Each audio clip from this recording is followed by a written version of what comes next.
একতার সন্ধানে শাখা অনেক, তবু ছায়া একটাই। আসসালামু আলাইকুম। ওয়ালাইকুম আসসালাম। কেমন আছেন সাহেব? আলহামদুলিল্লাহ, তোমরা কেমন আছো? আলহামদুলিল্লাহ ভালো। অনেকদিন পর আপনাকে কাছে পেলাম। Thank you. শুনতেছি আপনি নাকি বিদেশ চলে যাচ্ছেন। দেখি আল্লাহ কি করে। জি, আমরা অবশ্যই দোয়া করি যেন সফলভাবে আপনি বিদেশ যেতে পারেন এবং আল্লাহুম্মা আমিন। সফরটা ভালো হয়। আল্লাহুম্মা ইয়াসির। আসলে আপনার সাথে আজকে বসার আসল কারণ হচ্ছে যে কিছু প্রশ্ন ছিল। প্রশ্নগুলা আমাদের পার্সোনাল, আবার সারাউন্ডিং ভাবে কিছু প্রশ্ন আসছে। প্রশ্নটা করেই ফেলি। আমার প্রশ্নটা হচ্ছে যে মানে সফলতা নিয়ে আমরা সচরাচর সবাই পরিশ্রম করি। ফর এক্সাম্পল, আমি স্টুডেন্ট, আমার ফ্রেন্ড সার্কেল সবাই স্টুডেন্ট, সো আমি স্টাডি সম্পর্কে নিয়ে বলি। আমরা পড়ালেখা করি, সবাই মোটামুটি কম বেশ পড়ালেখা করি, কেউ বেশি করে কেউ কম করে। এখন প্রশ্নটা হচ্ছে যে যারা বেশি করে তারা অনেক সময় বিফল হয়ে যায়। মানে তাদের যে পড়াশোনা ডিটারমিনেশন থাকে পড়ার প্রতি, তারা সেই অনুযায়ী তাদের সাকসেস পায় না, তার রেজাল্ট ওই রকম হয় না। এখন বিষয়টা হচ্ছে যে ওইটা কি আসলে লাক ফেভার করে, নাকি পরিশ্রম আসলেই সফলতার চাবিকাঠি? এটা আসলে মানে মোটামুটি সবারই প্রশ্ন থাকে। আর এখন তো মানে তরুণ যুক্ত বুঝে নেই, তারা অধিকাংশ সময় ডিপ্রেশনে থাকে। সেই ডিপ্রেশন থেকে বের হওয়ার মানে বের হবে কিভাবে, আর মানে সফলতা আসল চাবিকাঠি কি? এটা কি লাকের উপরে ডিপেন্ড করে নাকি? Thank you Mahfuz. আমি তোমার প্রশ্ন থেকে যা আমার যতটুকু বোঝা গেছে সেটা হলো যে প্রশ্নটা দুইটা অ্যাঙ্গেল থেকে হবে আর কি। একটা প্রশ্নের দুইটা পার্ট হতে পারে। ফার্স্ট অফ অল হচ্ছে যে আসলে সফলতার জন্য আসলে কিটা কি, মানে মৌলিক বিষয়টা কি? এটা কি পরিশ্রম, দ্যাট মিনস হার্ড ওয়ার্কিং, নাকি হচ্ছে যে এটা এই মানে লাক, মানুষের লাক ফেভার করে, মানে কোনটা? এক। দ্বিতীয় কথা হচ্ছে যে আসলে আমরা যারা ম্যাক্সিমাম এখন ইয়ুথ যারা ইয়াং জেনারেশন, এরা হচ্ছে ম্যাক্সিমাম ডিপ্রেশনে আসলে এরা ভোগে। এখান থেকে আসলে একেবারে বের হওয়ার আসলে ওয়েটা কি? এই দুইটা প্রশ্ন আমি যদি বলি, এই দুইটাই মেইন প্রশ্ন। আমি বলি আসলে যদি এক কথায় বলি, সফলতা, একজন মানুষ সফল হওয়ার জন্য, সাকসেস কেউ গেইন করতে চায়, ডেফিনেটলি দুইটা কাজই করতে হবে। ডেফিনেটলি লাক তার লাগবে এবং তার পরিশ্রম 100% তাকে এনশিওর করতে হবে। উইদাউট হার্ড ওয়ার্কিং কেউ কখনো সফল হতে পারে নাই, ইতিহাসে কখনো দেখা যায়নি। ইভেন আমাদের প্রফেসর ইসলাম যিনি পৃথিবীতে এসেছিলেন, তিনি কিন্তু অত্যন্ত পরিশ্রম করেছেন। উনি, আপনারা জানেন যে দাঁত শহীদ করেছেন, উনি যুদ্ধ করেছেন, যুদ্ধে গিয়েছেন, মানে স্বাভাবিক উনি পরিশ্রম করে গেছেন। তার মানে বুঝে গেল যে আসলে যাকে আল্লাহ পাক পাঠিয়েছেন পৃথিবীতে, যিনি আল্লাহ পাকের হাবিব যাকে বলা হয়, বন্ধু, তাকে পরিশ্রম করতে হয়েছে। তার মানে আল্লাহ বলেছেন এবং ফাইন্নামাল উসরি ইউসরা, তার মানে পরিশ্রম করলেই মানুষ আল্লাহ বলেছেন যে পরিশ্রম করলেই সেটা দেখা যায়। দ্যাট মিন পরিশ্রম আপনাকে করতেই হবে। প্রশ্ন হচ্ছে যে লাখ লাগবে কি? দেখুন, লাখও লাগবে। এই জন্য আমাদের দোয়া করতে হয়। একটা মানুষ সফল, দুটো জিনিস লাগবে সফল হতে গেলে। পরিশ্রমের পাশাপাশি আল্লাহ পাকের কাছে দোয়া করতে হবে। পরিশ্রম তো সবাই করবে, সাকসেস আসবে কার? আল্লাহ পাক জানে কাকে কোনটা দিতে হবে। এই জন্য আল্লাহ পাকের কাছে দোয়া চাইতে হবে। আল্লাহ যদি আমার জন্য এটা ভালো মনে করে, এটা আমাকে দিবে। দ্যাট মিনস এটা পাওয়ার নামে যে সফলতা তা না, আল্লাহ পাক যা দিবে সেটাই সফলতা, বাট আমাকে পরিশ্রম করতে হবে। এখানে আরেকটা কথা আছে যে মানে ফ্যাক্টর কোনটা, লাকটা ফ্যাক্টর নাকি পরিশ্রম? দুটোই সমানভাবে। লাখের আশা থাকতে হবে, পরিশ্রম করতে হবে। কেউ লাখের আশা থাকলো, পরিশ্রম করলো না, ডেফিনেটলি সে মানে হি উইল বি ফেলিওর। আর কেউ যদি পরিশ্রম করলো বাট তার লাক ফেভার করলো না, definitely he will be failure. এই মুহূর্তে আমাদের করা মানে কি করব? এই মুহূর্তে আমাদের দুটো কাজ করতে হবে। পরিশ্রম 100% আমাকে ইনশিওর করতে হবে আমার পক্ষ থেকে, দেন আমাকে লাখের দিকে চেয়ে থাকতে হবে যে আমি লাখটা আমার ফেভার করে কিনা। যদি পরিশ্রম করলো 100%, লাখ ফেভার করলো না, দেন মিনস এটাকে আমি ফেলিওর না। দেন হবে কি যে আল্লাহ পাক আমার এই পরিশ্রমের জন্য আল্লাহ পাক অন্য কোনো সাইড আমাকে দিয়ে দিবে। সাজেস্ট ধরো আমরা অনেকে বিসিএস এর জন্য পড়ি, বাট বিসিএস হয় নাই, অনেকের অনেক বেশি পড়াশোনা বিসিএস হয় নাই, কিন্তু যেই ছেলেটা পড়ে সে কিন্তু দিন শেষে কিন্তু ফেলিওর না, সে অন্য ভালো কোনো জব পেয়ে যাচ্ছে। কেন?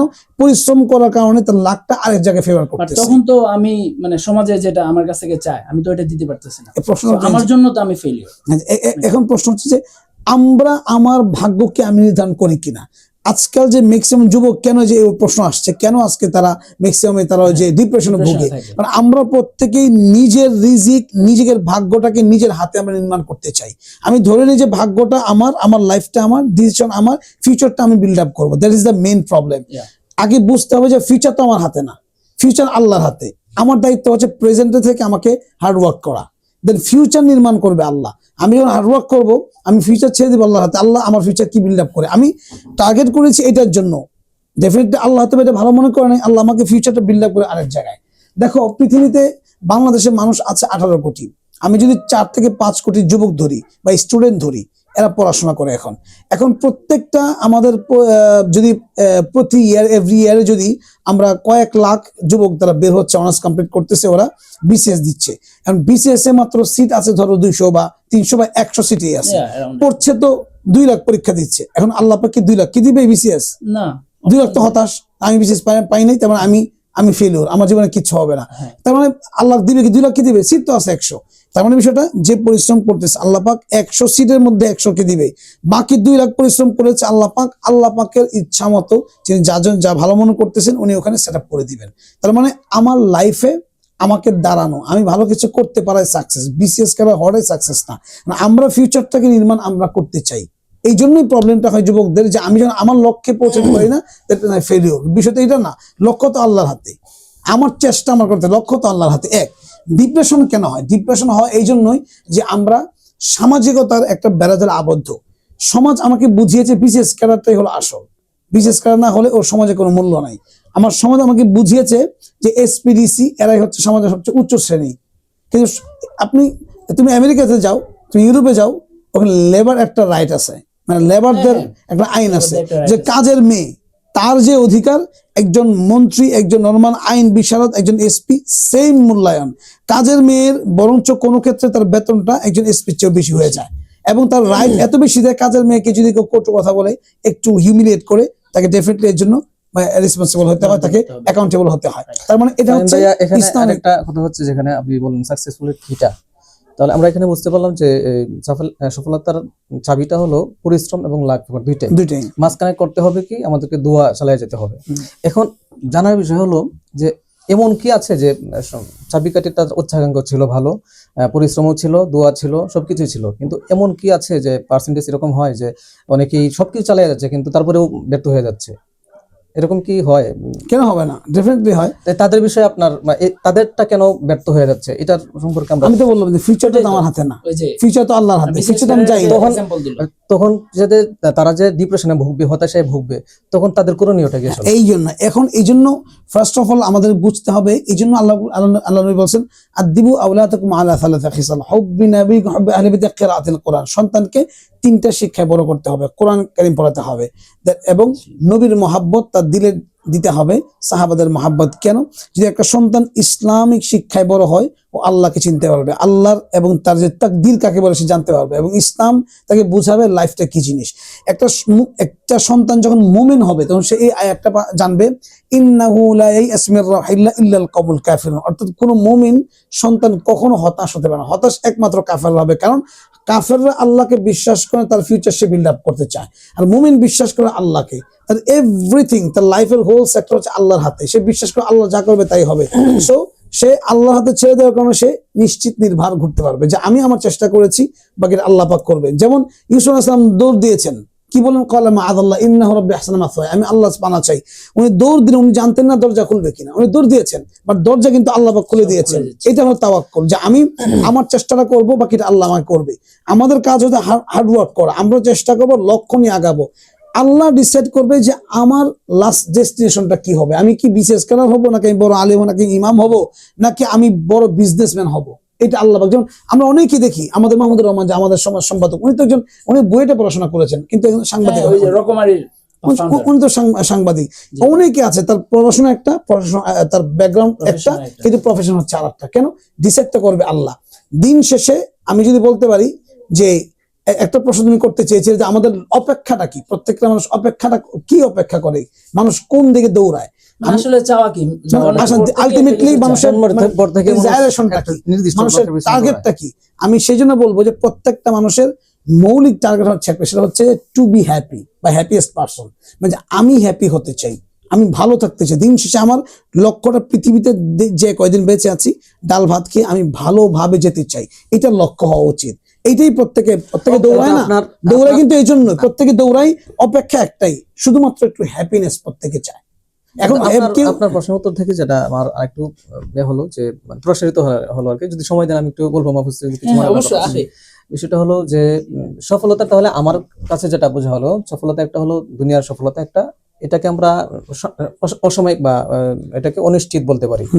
কিছুটা অনিশ্চিত বলতে পারি, কিন্তু আমাদের বিগ সাকসেসফুল বা আমাদের নির্দিষ্ট একেবারে যেটা মুমিনের বললেন, যেটা আল্লাহর আকাঙ্ক্ষা, সেটা আসলে দুনিয়ার মধ্যে তাহলে দেখা যাচ্ছে যে চেষ্টা করতে চায় বা চেষ্টা করে, তাহলে সে কোনোভাবে যদি তার এইগুলো লেগে থাকতে পারে, তাহলে কোনো না কোনোভাবে সে কোনো একটা পেয়ে যাবে।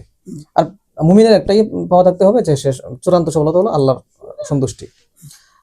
এখানে আরেকটা প্রশ্ন হলো আমার জানার, সেটা হলো আসলে এই যে আমরা সাকসেসফুল নিয়ে আমরা অনেক মাহফুজ প্রশ্ন করলো, আসলে সফলতা জিনিসটা কি, সফলতা মানে কি, এক শব্দে যদি আপনি ব্যাখ্যা করেন। সফলতা এটা হচ্ছে ভেরি করে, ম্যান টু ম্যান ভেরি করে।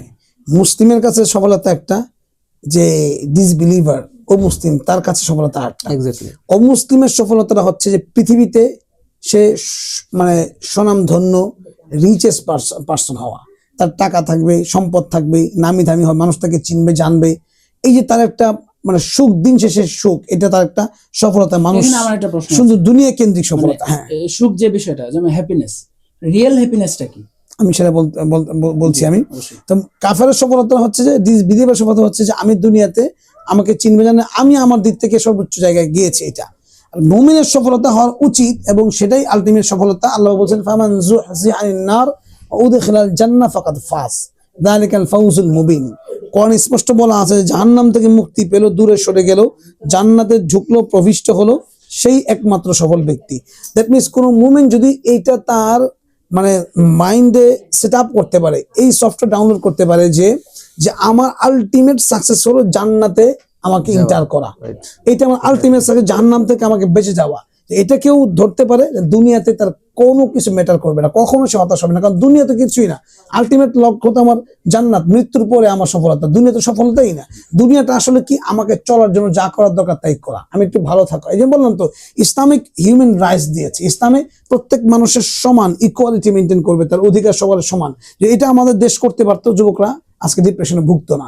প্রত্যেকেই সে যেই জবটাই করুক, সে প্রত্যেকে স্বাধীন, তার সে ভালো খেতে পারছে, ভালো হেলথ সার্ভিস পাচ্ছে, সে চলতে পারতেছে, দরকার নেই ভালো পজিশন যাওয়ার। কিন্তু এখন আমাদের দেশে হচ্ছে কি, যে আমরা এই মেনের মধ্যে একটা বড় একটা আমরা এই তফাৎ তৈরি করেছি। এই কারণে কিন্তু আজকে আমরা সফলতা নিয়ে এত কান্নাকাটি করি। সফলতা আলটিমেট কি, জান্নাতে ঢুকা, এটা মুমিনের। আর কাফের হলো ভালো থাকা। আর আলটিমেট হ্যাপিনেসটা কি? হ্যাপিনেসটা হলো আমি আমার দিক থেকে আমি ভালো কিনা, আমি স্বাচ্ছন্দ্য বোধ করতেছি কিনা, আমি দিন শেষে রাতে যখন ঘুমাই আমি শান্তিতে, নিশ্চিন্তে এবং নির্বিঘ্নে, এবং আমি কোনো ধরনের ক্লান্তিহীন ঘুমাতে পারছি কিনা, এটাই হলো আলটিমেট সাকসেস। এখানে মানে সবাই যেটা বলে মানি ক্যান বাই হ্যাপিনেস, এটা নিয়ে আপনার কি? Definitely not. মানি কখনো ক্যান বাই হ্যাপিনেস, মানি কখনো হ্যাপিনেস কিনতে পারে। যদি তাই হতো, মানি হ্যাপিনেস কিনতে পারতো, তাহলে বিল গেটস নিজে সে আজকে হ্যাপিয়েস্ট বলতে পারতো। সে তো হ্যাপি ছিল না, সে শেষবার তার স্ত্রী চলে গিয়েছিল। আর মানি যদি মানুষকে সফল দিত, তাহলে তো কেউ আত্মহত্যা করতো না। সুইজারল্যান্ডে এবং সুইডেনের মতো রাষ্ট্র, বড় রাষ্ট্র, সবচেয়ে আত্মহত্যার মানে হার হচ্ছে ওই সমস্ত রেশিও এখানে বেশি। ওরা তো সবাই রিচেস্ট পারসন, তাহলে ওরা মারা যায়, আত্মহত্যা কেন করে? এবং ম্যাক্সিমাম যারা টাকাওয়ালা আমরা দেখি যে আমাদের দেশেও এরা আত্মহত্যা করে, এরাই বিভিন্ন সময় অঘটন ঘটায়। এরা একটা সময় এমন হয় যে ডেসপারেট হয়ে এরা মাতলামি করে, নেশার দিকে ঝুঁকে পড়ে। কেন? এবং আমাদের যারা স্টার দেখি আমরা তথাকথিত, এরা তো নেশাবানি করে। কেন? তারা হ্যাপি না। দ্যাট মিনস মানি কখনো হ্যাপিনেস আনতে পারে না। হ্যাপিনেসটা দিলের সাথে সম্পর্কিত, টাকা থাকলেও হয়, না থাকলেও হয়। অনেক রিক্সাওয়ালা দিনে কামায়, রাতে ঘুমায় নিশ্চিন্তে, রেল স্টেশনে ঘুমায়, সেটা হ্যাপি। মানে হলো সফলতার বিষয়টা হলো মানসিক শান্তি, মানে মানসিক শান্তিটা হলো হ্যাপিনেসটা, মানে নিশ্চিন্তে ঘুমাতে পারা, এটা হলো হ্যাপিনেস। আমরা কিন্তু দেখি মাহফুজ যে অনেকেই অনেক টাকার সম্পদওয়ালা, কিন্তু বাহিরে যাওয়ার সময় তার কি লাগে, আপনার এই অনেক তাকে গাইড দিতে হয়, সাথে বডিগার্ড লাগে, অনেক লাগে। কিন্তু একটা মানুষ রিক্সা চলাচল করে বা রিক্সা সে চালায় নিয়ে যায়, সে কিন্তু সারাদিন কাজ করে, হার্ডওয়ার্কিং করে, দিন শেষে সে নিশ্চিন্তে ঘুম দিতে পারছে। এটাই হলো সফলতা। মাহফুজ যদি আরো প্রশ্ন করে, আমি তারপরে কিছু প্রশ্ন করব। প্রশ্ন তো অনেক আসলে, সময় নেই। আচ্ছা, তাহলে এখন একটু রিলিজিয়াস দিকে যাই। যেমন বিষয়টা হয়েছে, যেহেতু আমরা ঢুকে গেলাম যে মানে সফলতা এবং লাকের পরিশ্রম, লাক দুইটাই থাকতে হবে। বাকিটা হলো যে আল্লাহর উপরে তাওয়াক্কুল করতে হবে, আল্লাহ সন্তুষ্ট দোয়া করতে হবে। এখন আসলে প্রশ্নটা হচ্ছে যে দোয়ার মানেটা কি? মানে দোয়া আসলে, দোয়া তো সবাই করে। যেমন একটা কিছু দরকার, আমার দোয়া করি যে আল্লাহ আমাকে ওইটা দাও, বাট ওইটা পাই না। এই যে দোয়াগুলো করতেছে, এই দোয়া আসলে হচ্ছে কি? আমি কি আদৌ পাবো এটা, নাকি পাবো না, বা এটার মানে কি? দোয়ার মিনটা কি? দোয়া করে আসলে না পাইলে তখন বান্দারা কি করবে? এটা কি করবে? মানুষ তো হতাশ হয়ে যায়, পাইলাম না তো দরকার কি দোয়া করা আমার? দোয়া করে অনেক কি আসলে স্টুডেন্ট তারা ভালো দোয়া করে, দিন শেষে রেজাল্ট ভালো আসে, তো দোয়া করে লাভ হয় না একটা আমার। জিনিস আমি চাইতেছি পাইতেছি না, কি দরকার করা? আর দোয়া করলে কি আসলে মানে এটা কি বিফল হয়? কবুল হয় কিনা হ্যাঁ, হ্যাঁ, এটা বিফল হয় প্রশ্ন। কিনা। আচ্ছা, আমি রিসেন্টলি আমি বলি আমার আব্বা ইন্তেকাল করলেন রিসেন্টলি। আমরা অনেক চেষ্টা করেছি, 3-4 দিন আইসিইউতে ছিলেন উনি, আমি আইসিইউতে ছিলেন উনি, এবং যত চেষ্টা সবটা আমরা করেছি, যত কিছু করার লাগে, এবং আমরা সেখানে দোয়া করা, মাদ্রাসায় খতম পড়ানো, দান করা, মান্নত করা, দেন ডাক্তারি বিষয়টা আছেই, আইসিইউ মানে যে চিকিৎসা যা সর্বোন্নত সব চিকিৎসা আমরা দেওয়ার চেষ্টা করেছি, বাট আলটিমেটলি রেজাল্ট কি? মানে হি হ্যাজ পাসড অ্যাওয়ে, তো উনি কিন্তু পৃথিবীতে থাকতে পারেন নাই। এখন প্রশ্নটা হচ্ছে তাহলে দোয়া গেল কোথায় আমার? আমি এত একজন করলে গেল কোথায়? তার মানে মুসলমান দোয়া করার কোনো মানে থাকলো না, দোয়া করার দরকার নাই, দোয়া করতে লাভ হচ্ছে না। যা পাচ্ছি এখন আমি এটাকে চিন্তা করলাম একা একা, যে এত দোয়া করলাম, এটা আমি আসলে মানুষ তো মারা গেলে মানুষ অনেক টেনশনে থাকে, অনেক চিন্তা করে, এবং একটা সময় মানুষ অনেকটা মানে ডেসপারেট হয়ে যায়। তো আমি চিন্তা করছি এত দোয়া করলাম, দোয়া গেল কোথায়? উনি তো বাঁচাতে পারলাম না, একদিনের বেশি তো পারলাম না। আসল বিষয়টা কি? আমি চিন্তা করলাম যে পৃথিবীতে মাখলুক কত আছে, প্রায় 700 কোটির উপর মানুষ আছে। আচ্ছা, বাংলাদেশে যে 18 কোটি মানুষ হয়, প্রতিদিন কমপক্ষে কয়েক লক্ষ মানুষ মারা যায়, এবং আরো বেশি মনে আরো আমি ধরলাম নরমাল। আচ্ছা, আর কোরআন তো বলে ওয়ালিকুল্লি উম্মাতিন আজাল, প্রত্যেকের মৃত্যু নির্ধারিত, যখন আসে লা ইয়াস্তাসা ওয়ালা ইস্তাকদিমুন, এক মুহূর্ত আগাবেও না পিছাবেও না, মৃত্যু নির্ধারিত। এখন এই ধরলাম পুরো পৃথিবীতে এট এ টাইম একই সময়ে 3 লক্ষ মানুষ মারা যাবে, এটা নির্ধারিত আল্লাহর পক্ষ থেকে নির্ধারণ হয়ে গেছে, 3 লক্ষ লোক মারা যাবে। 3 লক্ষ লোকই কিন্তু প্রার্থনা করতেছে যে আল্লাহ আমার একটু হায়াত বাড়ায়। অবভিয়াসলি 3 লক্ষ লোকই করতেছে যে হায়াত বাড়ায়, প্রত্যেকের আত্মীয় স্বজনকে দান করতেছে, বলতেছে, চেষ্টা করতেছে, ট্রাই করতেছে, চিকিৎসা করতেছে বাঁচার জন্য। আল্লাহ পাক যদি প্রত্যেকের দোয়াই কবুল করে 3 লক্ষ লোকের, তাহলে তোমার পৃথিবীতে কেউ মারা যাবে না, রাইট? পৃথিবীতে কেউ মারা যাবে না, তোমার সুযোগ নাই। তাহলে তার মানে বিষয়টা কি? আল্লাহর যে নিজাম, পৃথিবী ধ্বংস করতে হবে, কিয়ামত হবে, জান্নাত হবে, জাহান্নাম হবে, এই যে ব্যাপারটা তো হবে না। আল্লাহ পাক সবার দোয়া কবুল করে তো হবে না। এই জন্য দুনিয়াতে আল্লাহ পাক তার নিজামটাই রাখে, দুনিয়া তার ওই সিস্টেমেই চলে। এখানে আসলে আমার সিস্টেমে চলবে না, সিস্টেম আল্লাহটাই চলবে। আমি যে দোয়াটা করলাম, এখন কি এই দোয়া করার দ্বারা যেটা হবে, হয় এই মৃত ব্যক্তির জন্য আখিরাতে আল্লাহ পাক বেনিফিট ভালো কিছু দিতে পারে। যেমন আমি সর্বশেষ জন্য আমি মান্নাত করলাম, ছাগল দিলাম যেন আল্লাহ পাক আমার আব্বার হায়াতটা বাড়ায় দেয়। কিন্তু আমি ছাগল দেওয়ার পরে দেখলাম 1 ঘন্টা পরে, 2 ঘন্টা পরে, উনি 3 ঘন্টা পরে উনি মারা গেলেন। তার মানে ছাগলটা আমার কোথায় গেল? এই মান্নাতের লাভটা কি হলো? তো এইটা একটা ব্যাখ্যা হলো এই যে এই মান্নাতটা করার দ্বারা আমার আব্বা হয়তো বা আরো যদি 10 মিনিট বেশি থাকতেন, কষ্ট বেশি হইতো। আল্লাহ পাক আজকে নেওয়ার দ্বারা কষ্টটা কমায় দিয়েছেন। তার মানে মান্নাতটা তার উপকারটা কি করেছে? তার কষ্টটা কমিয়ে দিয়েছে। এটা হচ্ছে মান্নাতের ফায়দা। দুয়ার ফায়দা হচ্ছে এটাই যে আমি করলাম, এটা আল্লাহ পাক আমাকে এর বেনিফিটটা চেঞ্জ করে আখিরাতে বেটারটা আমাকে দিবে।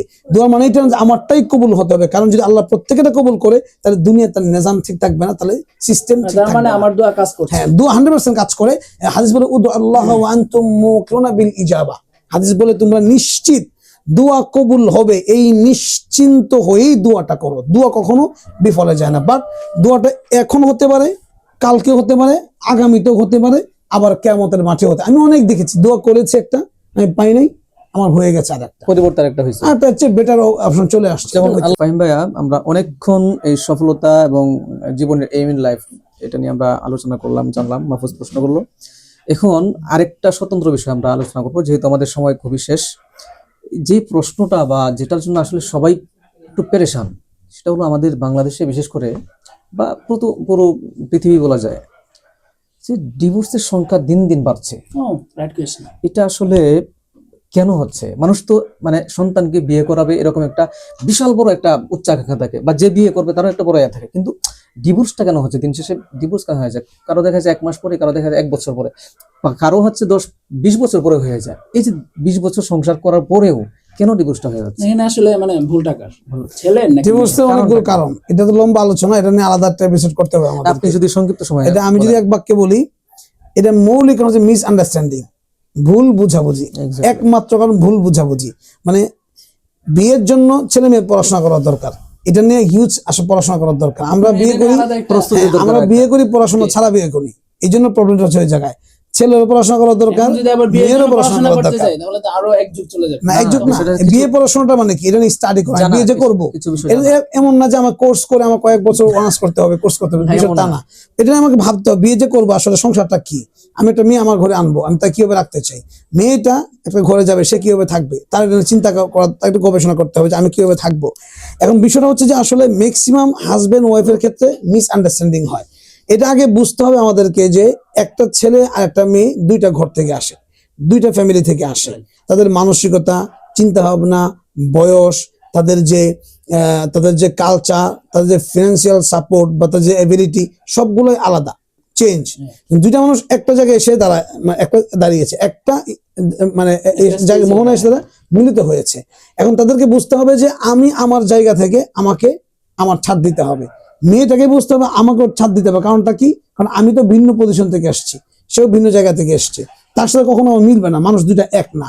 বিধায় যদি আমি আমারটা রাখতে চাই সংসার টিকবে না একদিন পরে। sacrifice জিনিসটা মেয়ে রাখতে যদি হবে। মনে করে যে আমি আমারটা রাখবো, টিকবে না। কি করতে হবে? মেয়ে 100 নেমে আসবে 60-এ, ছেলে 100 নেমে আসবে 50-এ। বাট আপনি ছেলে, আপনি তো ছেলেরটাই একটু পার্সিয়ালিটি টানতেই পারেন না এখানে আমার ছাড়ের যে প্রশ্ন- বিষয়টা বলছে ভাইয়া, যে ছাড়ের যে বিষয়টা বলছে মানে দুইজনের দিক থেকে না, আমি বললাম যে ছাড়ের দুজনের বিষয়টা ছাড় দিতে হবে। আরেকটা এখন প্রশ্ন হয়েছে যে মানে মেয়ে তো অন্যের ঘর থেকে আসে, ছেলে তো আর যায় না, এখানে আসলে ছাড়টা কার বেশি দেওয়া উচিত? অবশ্যই মেয়ে- যে ছেলেরটা দেওয়া ঠিক উচিত। না? তাহলে তো দুইটা তো সমান হলো না।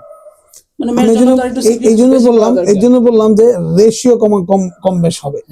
আসলে ছাড়ের বিষয়টা কি? ছাড়ের বিষয়টা এই বিষয়টা এরকম না যে আমাকে বেশি তাকে কম বেশ ছাড়তে, বিষয়টা এরকম না। বিষয়টা বোঝা, তাকে আমার বুঝতে হবে সে কি চায়। মেয়ে খেয়াল করবে আমার হাজবেন্ড কোনটাতে হ্যাপি থাকে, আর ছেলেটা চিন্তা করবে আমার ওয়াইফ কোনটাতে হ্যাপি থাকে। এইটাই মাথায় রাখার দরকার।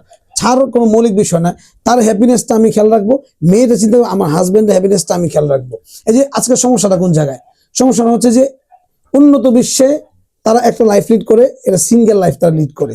আর আমাদের দেশে কালচারগুলো দেশে এখানে তারা ফ্যামিলিক্যাল লাইফ লিড, ফ্যামিলি ছাড়া তারা কেউ থাকে না নর্মালি। না।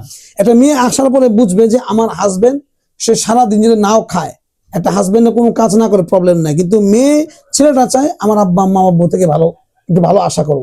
মেয়ে যদি খেয়াল করে, মেয়ে যদি আপনি বাংলাদেশে তোমরা দেখবা খেয়াল করে যে বাংলাদেশে কোনো হাজবেন্ডের কোনো মেয়ে যদি কোনো কাজ না করে দেয়, কোনো কাজ কিচ্ছু করলো না সারাদিন, একবেলা খাওয়ায় নাই, ছেলে কিচ্ছু হলো না, যদি এটা বলে যে তার বাপ মা বলে আমার বউটা খুব ভালো, আমার সারাদিন খাওয়াইছে, ছেলে বলবে আলহামদুলিল্লাহ। কিন্তু ছেলে সারাদিন খাওয়াইছে, পড়াইছে, সব করছে, আব্বা আম্মা খুশি না, ছেলে একটু খুশি হবে না। তার মানে বিষয়টা কি? বিষয়টা হলো বাংলাদেশে এই যে আমাদের কালচারটা হচ্ছে আমরা ফ্যামিলিকে মেনটেন করি, ফ্যামিলি আমার কাছে আগে। কিন্তু উন্নত বিশ্বে জিনিসটা নাই, উন্নত বিশ্বে শুধু হাজবেন্ড ওয়াইফ তারাই থাকে। এখন বাংলাদেশে এটা যদি মেয়ে বুঝতে পারে যে আমাকে এই কাজটা করতে হবে, আমি বাস আমার ফ্যামিলিটা খুশি, আমি খুশি, এটা কোনো প্রবলেম হয় না। ছেলেকে বুঝতে হবে যে আমার বউ আমার কাছে কি চায়। একটা মেয়ে একটা জায়গা থেকে আসছে, একটা অন্য পরিবেশ থেকে আসছে, তার কাছে থেকে সম্বল তার হাজবেন্ডটাই। সে যদি একটু ভালোভাবে কথা বলে, তার একটু চাহিদাটা বুঝে, একটু সুন্দর করে কথা বলে, তার দুইটা কথা শুনে, একটু সময় দিয়ে আলাদা করে, মেয়েটা খুশি, আর কিচ্ছু লাগে না। এই যে এই বিষয়টা। আরেকটা বিষয় হলো আমাদের দেশে ডিভোর্স কেন বেশি হয়? একটা কারণ হচ্ছে যে একটা সময় দেখতাম যে আমাদের দাদা যারা ছিলেন, দাদা দাদি নানা, এরা কিন্তু সংসার চালাইতো, অনেক ঝগড়া হইতো আমাদের দাদা দাদি বা পূর্বপুরুষদের মধ্যে, স্বামী স্ত্রী অনেক ঝগড়া হইতো। ঝগড়া এমন পর্যায়ে যেত যে একটা সময় মনে হতো যে এখন মনে হয় তালাক হয়ে যাবে, এমন অবস্থা, এখন তালাক হয়ে যায় এবং মারধরও হতো, কিন্তু ডিভোর্স হইতো না। কেন? তখন তারা জানতো যে মেয়ের ডিভোর্স দেওয়ার অধিকার রাখে না, ডিভোর্সের মালিক একমাত্র স্বামী। ইসলামে ডিভোর্স, হ্যাঁ, ইসলাম এই জন্য ইসলাম বলে ডিভোর্স একমাত্র দেশীয় আইনে কিন্তু আসলে স্বামীর এটা নাই। অধিকার। দেশীয় আইনে কিন্তু এটা আসলে আমি এটা বললাম যে একমাত্র স্বামীর অধিকার, স্ত্রীর কোনো ধরনের অধিকার ডিভোর্স দেওয়ার রাখে না, ইসলাম তাকে দেয় নাই। বিদায় আগে ডিভোর্স কখনো হতো না, অনেক কিছু হইতো, দিন শেষে আবার তারা মিলে যেত, সংসার টিকে যেত, ডিভোর্স হতো না। এবং আমরা দেখতাম যে একটা মেয়ে যদি 5 বছর কষ্ট করে সন্তানগুলো বড় হয়ে যায়, মেয়েটা হয়ে যায় রানী। কারণ সন্তানরা কিন্তু মাকে প্রাধান্য দেয় বেশি, অবশ্যই। এটা আমরা বুঝি কিনা।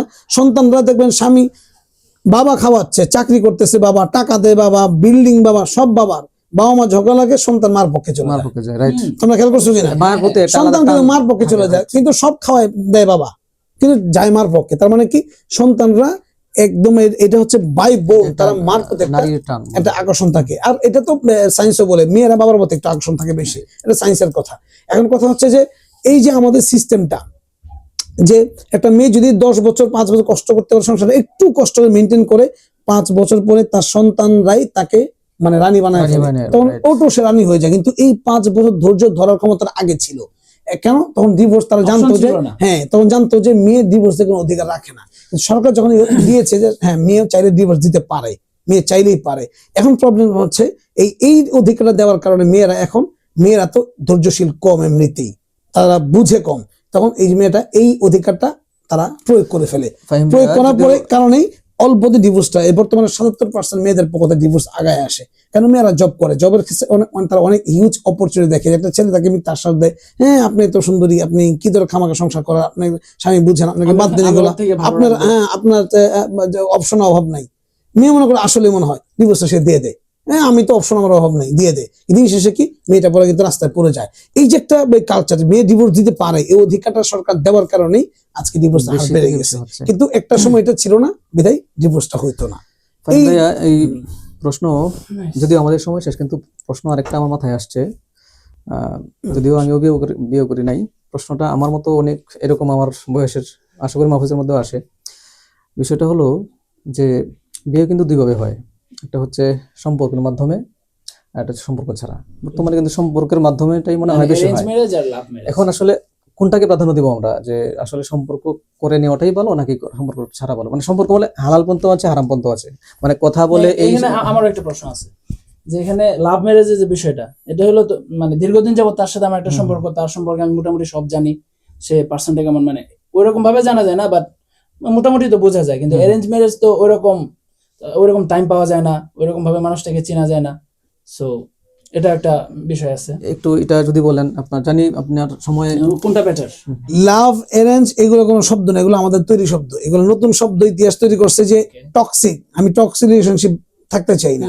তারপরে তুমি মুভ অন করো, তুমি আবার মুভ অন করো, এই যে শব্দগুলো, এগুলো আসলে আমরা এটা একটা সুন্দর শব্দ তৈরি করে আমরা একটা সমাজে পরিভাষা তৈরি বানিয়ে করছি ফেলছি। এবং এই পরিভাষা দিয়ে আমরা ধ্বংস করতেছি। এখানে এই মানে লাভ অ্যারেঞ্জ বলতে ইসলামী সিস্টেম একটা হালাল ওয়েতে বিয়ে করা, ইসলাম হালাল ওয়েতে বিয়েকে প্রমোট করে। লাভ আর অ্যারেঞ্জ বলে, তুমি লাভও হইতে পারে, অ্যারেঞ্জ হইতে পারে। যেমন আল্লাহ নবীর বিয়েটা খাদিজার সাথে লাভ ম্যারেজ হয়েছিল। আমি যদি বলি কি হবে, উনি রসুলকে কাজে লাগাইছে, পছন্দ করছে, ছেলেটা সৎ, আমি প্রস্তাবটা দিই, এটা এক ধরনের লাভ, কিন্তু ওয়ান সাইড, কিন্তু এটা হালাল লাভ। এটা এরকম না তারা আগে চিঠি লেনদেন করছে, দেন তারা আগাইছে বিষয়টা, এটা হলো হালাল। একটা ছেলেটা মেয়ে যদি গুণগান শুনে যে মেয়েটা এরকম ভালো, ক্লাসে খুব ভালো, এই সেই ভালো, হ্যাঁ তাকে দেখা যায়, মেয়েটাকে ফলো করলো, হ্যাঁ তার সাথে একটা কথা বললো, তার প্রস্তাব সে জানাই দিল, হইতেই পারে, এটা অস্বাভাবিক কিছু না। কিন্তু জিনিসটা হালাল থাকতে হবে, যে মেয়েটা আমি চুজ করছি, বা মেয়েটা ছেলেকে চুজ করছে, এরকম ছেলে ভালো আছে, ফ্যামিলিকে জানাবে, ফ্যামিলি দেন এটা আগাবে, কথা বলবে, কথা বলার পরে দেন তারা হালাল ওয়েতে এটা আগাবে। এটা হলো ইসলামিক সিস্টেম। এর বাইরে ইসলামিক কোনো লাভ অ্যারেঞ্জ বলতে কোনো শব্দ নাই, এগুলো আমরা বানাইছি। দুই নম্বর কথা হলো যে বিয়ে একটা মানে একটা ছেলে একটা মেয়েকে পছন্দ করতে পারবে না, এটা কোনো করাটা অপরাধ না, করতে পারে। এই যে একটা ভালো নিউজ পাইতে পারে, ভালো একটা মেয়ে আছে, বলা যায়। এটা কিন্তু মানুষের একটা সৃষ্টিগত বিষয়, ভালো লাগা, ভালো না, এটা হতেই পারে, এটা ফ্যামিলিকে জানাবে। কিন্তু দিন শেষে কথা হচ্ছে ফ্যামিলির মাধ্যমে বিয়েটার বরকত হয়। এটা হচ্ছে একদম মানে ইসলামী ইতিহাস থেকে আমরা যা দেখি সেটা হচ্ছে দোয়া থাকে। আর বাবা মা তো আসলে বরকত, কারণ যে হাদিস তো আছে, ওনা হলো জান্নাত, হুমা জান্নাত, কারণ আরো বাবা মা হচ্ছে এখানে যে প্রশ্ন মানে পৃথিবী জানতে চাওয়ার বিষয়টা হলো আসলে কোন জিনিসটা ভালো, আমরা কোনটাকে প্রাধান্য দিব, কোনটা সম্পর্কের মাধ্যমে তাকে প্রাধান্য দিব? এটা আমি তো আগে বললাম, ইসলামে কোনো অপশন নাই, ইসলাম অপশন একটা হালাল। ইসলাম অপশনে হচ্ছে হালাল ওয়েতে বিয়েটা আগানো, ফ্যামিলির মাধ্যমে। দুই রকম কিন্তু হয়, যে যেমন আমরা দেখি যে পিতামাতা নিয়ে অথবা ভাই বড় ভাইকে নিয়ে বা বড় বোনকে নিয়ে মেয়ে দেখতে যায়। আর একটা হচ্ছে না, আমি একটা মেয়েকে জানলাম, মেয়েটাকে দেখে অথবা শুনে আমার পছন্দ হলো, মেয়েটার সাথে আমার মানে একটা হচ্ছে ফ্যামিলিগতভাবে দেখা, আর একটা নিজের মাধ্যমে। এখন আমি কি নিজেই খুঁজে নিব, নাকি কোনটা আসলে? ইসলাম বলছে তুমি বিয়ে করবা, তুমি দেখবা, কারণ বিয়েটা হলে তোমার ফ্যামিলিতে বিয়ে করতে মানে হচ্ছে তুমি দেখবা। তুমি যদি তোমার ফ্যামিলি দেখলা না, এরপরে তোমার পছন্দ হয় না, বিয়ের পরে সংসার ভালো চললো না, এটা তো ইসলাম সাপোর্ট। ইসলাম বলে তুমি, এই জন্য বলছে কি তুমি আগে, ইসলাম বলে তুমি দেখো। তুনকাহুল মারআলি আরবাইন, একটা মেয়েকে বিয়ে করা হয় 4টা জিনিস দেখে, এর মধ্যে সৌন্দর্য আছে, বংশ আছে, ফ্যামিলি ব্যাকগ্রাউন্ড আছে, তার মানে তার ফিনান্সিয়াল সাপোর্ট, এগুলো দেখে বিয়েটা করতে হয়। ফাযফার বিদাতিদ দিন, দিনদারিতাকে বেশি প্রাধান্য দেওয়া, আর ইসলাম এটাকে প্রমোট করে, সাপোর্ট করে। বিধায় বিয়ের ক্ষেত্রে আমি দেখবো যে আমার জন্য পারফেক্ট কিনা। হ্যাঁ, আমি যদি দেখি সব ঠিকঠাক, এখন ফ্যামিলির ওয়েতে আমি যাবো, ফ্যামিলিকে জানাবো, এরপরে কুফু যে আছে এই কুফুগুলো সব ফ্যামিলি দেখবে, মেনটেন করবো, বিয়ে তাহলে সেখানে বরকত হবে, হালাল হবে। কুফুকে মেনটেন করতে হবে, কুফু একটা বড় জিনিস, মানে কি স্ট্যাটাসকে মেনটেন করা যায়, আমি কার সাথে, আমি কাকে পছন্দ করছি, ফ্যামিলির সাথে যায় কিনা, স্ট্যাটাস মেনটেন না করলে বিয়েটা টেকার সম্ভাবনা কম থাকে। এটা হলো ইসলাম প্রমোট আমরা করে। আশা করি মাহফুজ তোর যদি কোনো প্রশ্ন থেকে করতে পারিস। আমরা আসলে অনেক সময় এখানে ভাইয়ার অনেক সময় আসলে আমরা নষ্ট করলাম। প্রশ্ন তো আসলে হ্যাঁ এখন মানে আচ্ছা যেহেতু আজকে আপনার বাবা মারা গেছে, আমরা তার দোয়া করি জন্য দোয়া জান্নাত করি। নসিব আল্লাহুম্মা হোক। আমিন। এখানে মানে তাহলে মৃত্যু নিয়ে একটা প্রশ্ন করি। জানাজা যে বিষয়টা, জানাজা গায়েবে জানাজা পড়ে, এই জানাজা পড়ে, দুইটা জানাজা পড়ে, এগুলো আসলে ইসলামে কি বলে? জানাজার আসল নিয়মটা কি? ইসলামের জানাজা হয় একটা, ইসলামের জানাজা একটা, একজন মানুষ যদি ইন্তেকাল করে তার জানাজা হবে একটা, এটা হলো ইসলামের কথা। জানাজা পড়াবে ওলিরা, তার যে ওলি আছে, তার ফ্যামিলি আছে, অভিভাবকরা আছে। তার ফ্যামিলি, হ্যাঁ তার ফ্যামিলি, যেটা তার ফ্যামিলি, তার ভাই, তার বাবা, তার সন্তান, এরা হচ্ছে ওলি, এরাই জানাজাটা পড়া, এরা অধিকার রাখে। হ্যাঁ, মূলত সরকারি ইমাম পড়ানোর কথা, যেহেতু ওই সিস্টেমটা নাই, ওলিরা জানাজাটা পড়াবে। এখন এখানে আমরা যেটা করি যে অনেকেই, একটা লোক খুব সুনামধন্য, তার দুটো জানাজা পড়তে ইচ্ছা করে যে আমার এলাকায় একটা পড়াবে, যে তার যেখানে জব করতে কর্মরত ছিল সেখানে জানাজা, যেমন আমার আব্বা মারা গেছে, আমার আব্বা শহরে, অনেকে চেয়েছে যে তার ছাত্ররা, অনেক কলিগরা যায় এখানে জানাজা হোক, আমরা জানাজাটা পড়তে চাই। সবাই তো আর গ্রামে যেতে পারে হ্যাঁ, আমরা পড়তে চাই, কিন্তু আমার আব্বা শরীয়তের ব্যাপারে খুব স্ট্রিক্ট ছিলেন, উনি শরীয়তকে কখনো উনি ভায়োলেট করতেন না, এবং উনি কোনো বিধানকে লঙ্ঘন করতে চাইতেন না, উনি এটা পছন্দ করতেন না। আমরা এটা করি না, আমরা একটাই পড়ছি। হ্যাঁ, সিস্টেম হলো কেউ যদি একা পড়তে চায়, তার কলিগ পড়তে চায়, ওলি ছাড়া সেটা পড়তে পারে, এতটুকু ওয়ে আছে। মানে এটা বুঝি না। এটা মানে যেমন একজন লোক মারা গেছে, তার ওলিদের অনুমতি নাই, ওলিরা ছিলও না, ওলিরা নরমালি আরেক জায়গায় বা জানাজা হয়ে গেছে বা তারা পড়বে। পড়ার মতো এখন কয়েকজন যোগ্যতা কলিগ আসছে, দেখতে আসছে, তাদের ইচ্ছা জানাজা পড়ি, তারা আলাদা করে পড়তে পারে, এই একটা অপশন আছে। আচ্ছা। বাট জানাজা হবে, জামাত হবে একটা। এখন যে জামাতগুলো হয়, গায়েবী জানাজা, হ্যান ত্যান, এগুলো তো পলিটিক্স, এগুলো রাজনীতির মানে জানাজা, মানে রাজনীতিক নেতা তার পড়তে হয়, এটা তার সুনাম, 3টা জানাজা 4টা জানাজা হয়েছে, গায়েবী জানাজা, এগুলো সব রাজনীতি, রেটোরিক্যাল। এগুলো ইসলাম বলে একটাই জামাত হবে। একটা প্রশ্ন আসতে পারে যে এই যে মিয়ার মানে এই সিরিয়ার যে মানে হাবশার যে বাদশা ছিলেন, তার জানাজার যে আল্লাহ রাসূল গায়েবী পড়েছিলেন, জি। ওইটা বিষয়ে অনেকগুলো ব্যাখ্যা আছে। ওলামায়ে কেরাম বলেন যে ওই লাশটা আল্লাহ নবীর সামনে উপস্থিত করা হয়েছিল। কেউ কেউ বলে যে উনি ইসলামের প্রতি এতটাই আবেগপ্রবণ, ইসলাম গ্রহণ করেছিলেন বিধায় আল্লাহ নবী তার সম্মানে এটা করেছিলেন, এটা নবীর সাথে খাস, এরপরে এটা কেউ করতে পারবে, নবীর সাথে এটা খাস ছিল। এরকম বিভিন্ন ব্যাখ্যা ওখানে আছে। বাট এরপরে পৃথিবীতে ইসলামী নিয়ম নাই গায়েবী জানাজা পড়া বা 3টা 4টা পড়া, এই নিয়মটা ইসলাম জানাজা একটাই হবে এবং ওলিরা পড়াবে, এটাই হলো বেস্ট ওয়ে। ফাহিম ভাইয়া, আপনাকে অনেক অনেক ধন্যবাদ। আমাদের সাথে ধন্যবাদ, তোমাদেরকে ধন্যবাদ। সুন্দর, তোমরা অনেকগুলো প্রশ্ন করেছো, ইনশাআল্লাহ এবং সামনে আয়োজনটা আরো অনেক করছো। ছিল। কোনোদিন ইনশাআল্লাহ যদি- নেক্সট আমরা ইনশাআল্লাহ আবার কোনোদিন next বসবো time যদি- ইনশাআল্লাহ। আমি ইনশাআল্লাহ যেমন অবশ্যই। আমার এমনিতে আমি তো এখন একটু একটা না, হ্যাঁ, জানি আপনি আপনি কাজের মধ্যে দিয়ে আমরা যাচ্ছি busy আমি, থাকেন, ব্যস্ত থাকেন, তো আজকে আমরা কাকতালীয়ভাবে এটা হয়ে গেল আসলে। ইনশাআল্লাহ। আমরা আশা করি এইভাবে কাকতালীয়ভাবে যদি আরো হয়। ইনশাআল্লাহ দেখা হবে, আমরা আরো প্রোগ্রাম করব। তোমরা এরকম আরো যদি ভালো ভালো সকলকেই- প্রশ্ন থাকে নিয়ে আসবে, ইনশাআল্লাহ আমরা দায়িত্ব আমরা করে দেব। অন্নেস মিডিয়ার পক্ষ থেকে আমাদের দর্শক মন্ডলী, শ্রোতা যারা ছিলেন সকলকেই ধন্যবাদ জানাচ্ছি। মাহফুজ রামি সহ আমাদের গেস্ট মুফতি ফাহিম বিল্লাহ হাশিমি সাহেব। উনি হচ্ছেন, ওনার পরিচয়টা হচ্ছে চেয়ারম্যান অন্নেস চ্যারিটি ফাউন্ডেশন। এবং Oneness Charity Foundation। আমাদের বিশেষ করে আমাদের বাংলাদেশের এবং জনপ্রিয় স্কলার, ইসলামিক স্কলার। আমরা আশা করব আল্লাহ তাআলা যেন আমাদের এই শায়েখকে দীর্ঘদিন পর্যন্ত আমাদের মাঝে বাঁচিয়ে রাখেন। আমরাও যেন আমিন আমিন। তার পদাঙ্ক অনুসরণ করে বংশের মধ্যে এরকম উজ্জ্বল নক্ষত্র তৈরি হতে পারে। আল্লাহর কাছে সে দোয়া করছি। আজকে পর্যন্তই, দেখা হবে পরবর্তীতে আর কোনো অনুষ্ঠানে। আসসালামু আলাইকুম ওয়া রাহমাতুল্লাহি ওয়া বারাকাতুহু। আসসালামু আলাইকুম।